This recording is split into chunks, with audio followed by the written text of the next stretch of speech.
Hey guys, welcome back to my channel. ನನ್ನ ಚಾನಲ್ಗೆ ತುಂಬ ಸ್ವಾಗತ. ಸೊ ಇವತ್ತಿನ ಪಾರ್ಟ್ 2 ಮಾತೆರನ್. ಎಲ್ಲ ಊಟ ಆದ ನಂತರ ಮಲ್ಕೊಂಡ ನಂತರ ಈ ರೀತಿ ರೆಡಿಯಾಗಿ ಹೋಗ್ತಾ ಇರೋದು. ಹೇಳೋಕ್ಕೆ ತುಂಬಾ ವಲ್ಲಂದರೆ ವಲ್ಲಾಗಿತ್ತು, ಅಷ್ಟು ಬಾಡಿ ಟಯರ್ಡ್ ಆಗಿಬಿಟ್ಟಿತ್ತು. ಬಟ್ ಪ್ರಾಬ್ಲಮ್ ಇಲ್ಲ.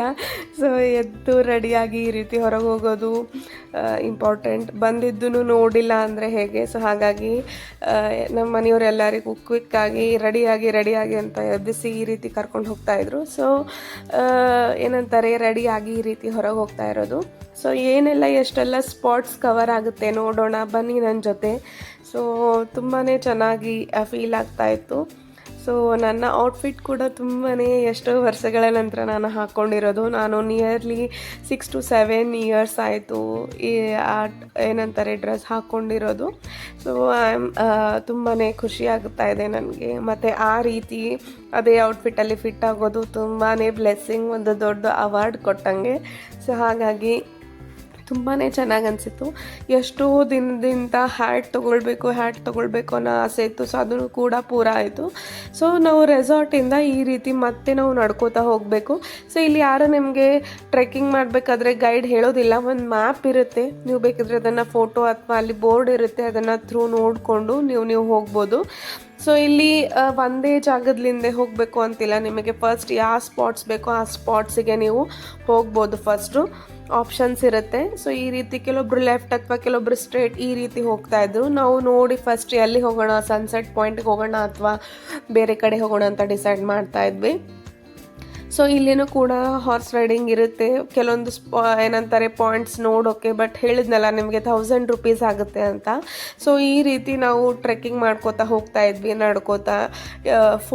ಚೆನ್ನಾಗಿ ಫೋಟೋಸ್ ತೆಗಿಬೋದು. ಇದ್ರದ್ದು ಅಡ್ವಾಂಟೇಜ್ ಏನಂದರೆ ಬರೀ ಕುದುರೆ ಮೇಲೆ ಕೂತ್ ಹೋದರೆ ಬೇಗ ಆಗುತ್ತೆ, ಬಟ್ ಅನುಭವಿಸ್ಲಿಕ್ಕೆ ಆಗೋದೇ ಇಲ್ಲ. ಸೊ ಹಾಗಾಗಿ ಸ್ವಲ್ಪ ಗಟ್ಟಿಮುಟ್ಟಾಗಿ ಇರೋದ್ರಿಂದ ಇದ್ದವರಿದ್ರೆ ಪ್ಲೀಸ್ ಬನ್ನಿ ನೋಡಿ. ಈ ಜಾಗನೂ ತುಂಬಾ ಚೆನ್ನಾಗಿದೆ.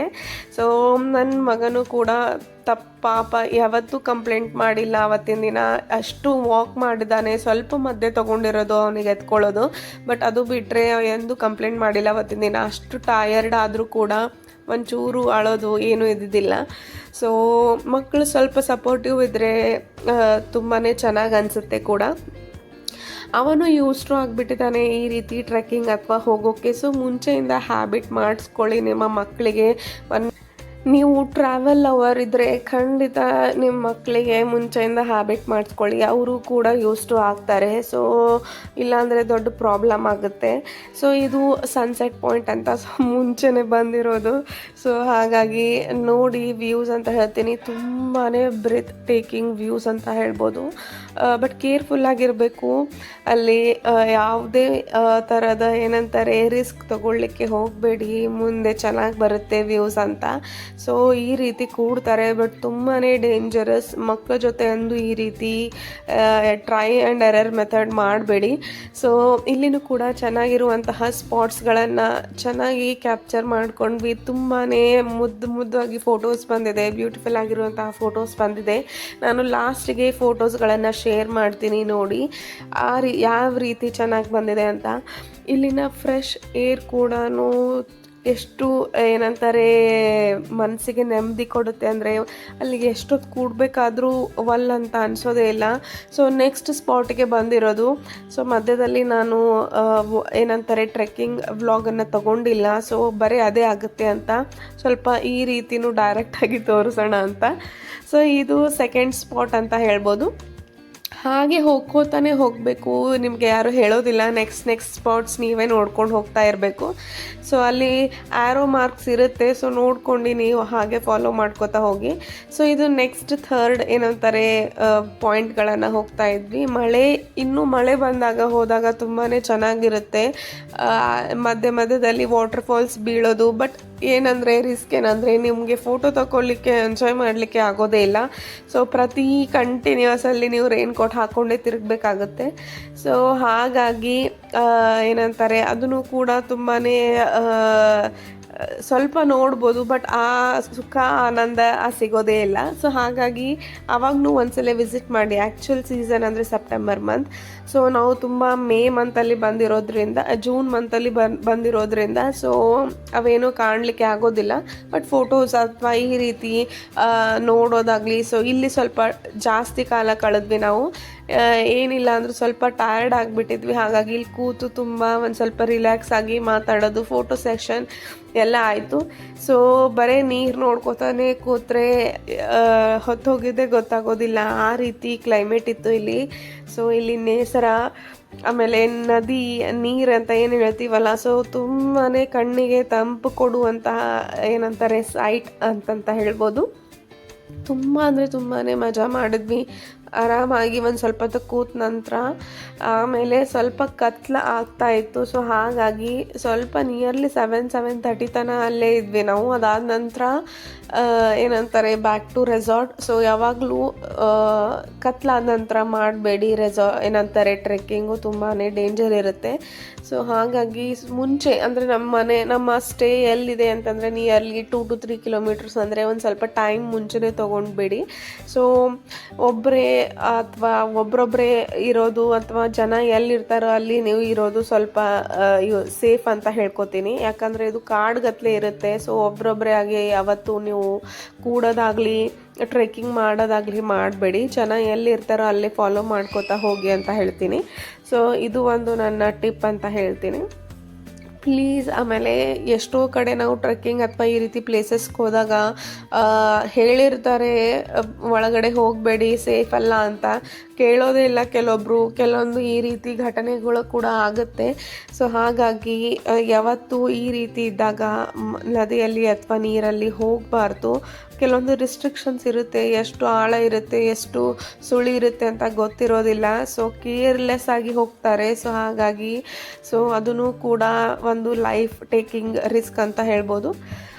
ಸೊ ನೆಕ್ಸ್ಟ್ ಡೇ ಇದು ಮಾರ್ನಿಂಗ್ ಮತ್ತೆ ಬೇರೆ ಸ್ಪಾಟ್ಸ್ ನೋಡಿ ಬ್ರೇಕ್ಫಾಸ್ಟ್ ಮಾಡಿ ನಂತರ ಚೆಕ್ಔಟ್ ಆದ್ವಿ ನಾವು. ನಮ್ಮದು ಮುಗೀತು ಅಲ್ಲಿಂದ ಪಯಣ. ಸೊ ತುಂಬ ಫೋಟೋಸ್ ತೊಗೊಂಡಿದ್ದೀನಿ. ತುಂಬ ಅಂದರೆ ತುಂಬಾ ಚೆನ್ನಾಗಿ ಬಂದಿದೆ.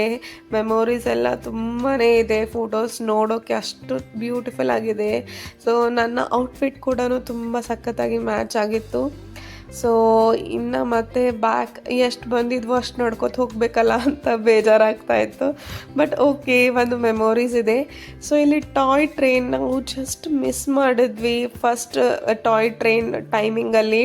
ಸೊ ಮತ್ತೆ ನಾವು 2 hours ವೇಟ್ ಮಾಡಬೇಕಾಯ್ತು. 45 minutes ಹೇಳಿದ್ನಲ್ಲ ಟಿಕೆಟ್ಸ್ ತೊಗೊಲಿಕ್ಕೆ. ಜಸ್ಟ್ ನಾವು ಮುಂಚೆ ಬಿಡಬೇಕಾಗಿತ್ತು. 10 ನಿಮಿಷ ಲೇಟ್ ಆಗಿದ್ವಿ ನಾವು. ಅದಕ್ಕಿಂತ ಮುಂಚೆನೇ ಬಂದಿದ್ವಂದರೆ ನಾವು ಟಾಯ್ ಟ್ರೈನಲ್ಲಿ ಏರ್ತಿದ್ವಿ. ಬಟ್ ತುಂಬಾ ಅಫ್ಸೋಸ್ ಆಗ್ತಾಯಿತ್ತು. ಮತ್ತು ಅದಕ್ಕೋಸ್ಕರ ಇನ್ನು ಸಿಗುತ್ತೋ ಇಲ್ಲೋ ಅಂಥೇಳಿ ಅದಕ್ಕೋಸ್ಕರನೇ 2.5 hours ವೇಟ್ ಮಾಡಿ ಟಿಕೆಟ್ ತೊಗೊಂಡು ಈ ರೀತಿ ಎಂಜಾಯ್ ಮಾಡ್ತಾ ಇರೋದು ಟಾಯ್ ಟ್ರೈನ್ ಅಂತ. ಸೊ ಇದು ಗೌರ್ಮೆಂಟ್ ಅಂಡರ್ ಬರುತ್ತೆ ಇದು ಟಾಯ್ ಟ್ರೈನ್. ಸೊ ಇಡೀ ಇಂಡಿಯಾದಲ್ಲಿ ಏನಿಲ್ಲ ಅಂದರೂ ಒಂದು 5 ಅಥವಾ 6 ಇರ್ಬೋದು ಆ್ಯಕ್ಟಿವ್ ಟಾಯ್ ಟ್ರೈನ್ಸ್. ಒಂದು ಡಾರ್ಜಿಲಿಂಗಲ್ಲಿದೆ, ಸೊ ಇನ್ನೊಂದು ಇಲ್ಲಿ ಮಾಥೇರನ್. ಸೊ ಅಷ್ಟೇ ಗೊತ್ತಿರೋದು ನನಗೆ. ಸೊ ಇಲ್ಲಿ ನೋಡಿ ಅಮನ್ ಲಾಡ್ಜ್ ತನಕ ಬಿಡುತ್ತೆ. ಆ್ಯಕ್ಚುಲಿ ಮುಂಚೆ ನೀರಲ್ಲಿ ತನಕ ಬಿಡ್ತಿತ್ತು, ಬಟ್ ಈಗ ಬಿಡ್ತಾ ಇಲ್ಲ ಟಾಯ್ ಟ್ರೈನ್. ನೀರಲ್ಲಿ ತನಕ ಅಂದರೆ 2 hours ಆಗುತ್ತೆ ನಿಮಗೆ ಮಾಥೇರನ್ಲಿಂದ ನೀರಲ್ಲಿ ತನಕ ಆ್ಯಕ್ಟಿವ್ ಟ್ರೈನಲ್ಲಿ ಹೋಗಬೇಕಂದ್ರೆ. ಸೊ ನೀವು ಅಮನ್ ಲಾಡ್ಜ್ ಅಂದರೆ ಇವನ್ 20 minutes ಅಂತ ಅಂದ್ಕೊಳ್ಳಿ. ಸೊ ಇವೆಲ್ಲ ನೀವು ಮುಂಚೆನೇ ಎಲ್ಲ ಪ್ಲ್ಯಾನ್ ಮಾಡಿರಬೇಕು, ಗೊತ್ತಿರಬೇಕು. ಸೊ ಇಲ್ಲ ಅಂದರೆ ಟಿಕೆಟ್ ತೊಗೊಳ್ಳೋದ್ರಲ್ಲೇ ಇಡೀ ದಿನ ಹೋಗುತ್ತೆ. ಎಲ್ಲ ಕಡೆ ಬರೀ ಟಿಕೆಟ್ ತೊಗೋದ್ರಲ್ಲೇ ಟೈಮ್ ವೇಸ್ಟ್ ಆಗುತ್ತೆ. ಸೊ ಹಾಗಾಗಿ ಒಂದ್ಸಲಾದರೂ ವಿಸಿಟ್ ಮಾಡ್ಬೋದು ಈ ಪ್ಲೇಸಿಗೆ. ತುಂಬಾ ಅದ್ಭುತವಾಗಿದೆ. ನೇಚರ್ ನೋಡೋದು ನಿಮ್ಮ ರಿಲ್ಯಾಕ್ಸೇಷನ್. ಈ ಬ್ಯುಸಿ ಶೆಡ್ಯೂಲಲ್ಲಿ ಈ ರೀತಿ ರಿಲ್ಯಾಕ್ಸೇಷನ್ ಬೇಕೇ ಬೇಕು. ಸೊ ತುಂಬಾ ಎಂಜಾಯ್ ಮಾಡಿದ್ವಿ. ನನ್ನ ಮಗ ಟಾಯ್ ಟ್ರೈನ್ ಅಂದರೆ ಹುಚ್ಚಾಗಿಬಿಟ್ಟಿದ್ದ. ಸೊ ಅಷ್ಟೇ ಎಕ್ಸೈಟ್ಮೆಂಟಲ್ಲಿ ತುಂಬ ಅಂದರೆ ತುಂಬಾ ಮಜಾ ಮಾಡಿದ್ವಿ. ಸೊ ಶೇರ್ ಮಾಡ್ತಾ ಇದ್ದೀನಿ ಒಂದು ಚಿಕ್ಕ ಪುಟ್ಟ ವ್ಲಾಗ್ ಅಂತ ಅಂದ್ಕೊಳ್ಳಿ.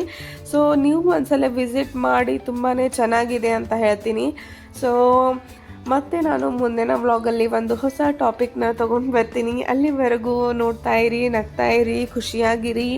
ಈ ರೀತಿ ಎಂಜಾಯ್ ಮಾಡೋದನ್ನು ಮರಿಬೇಡಿ.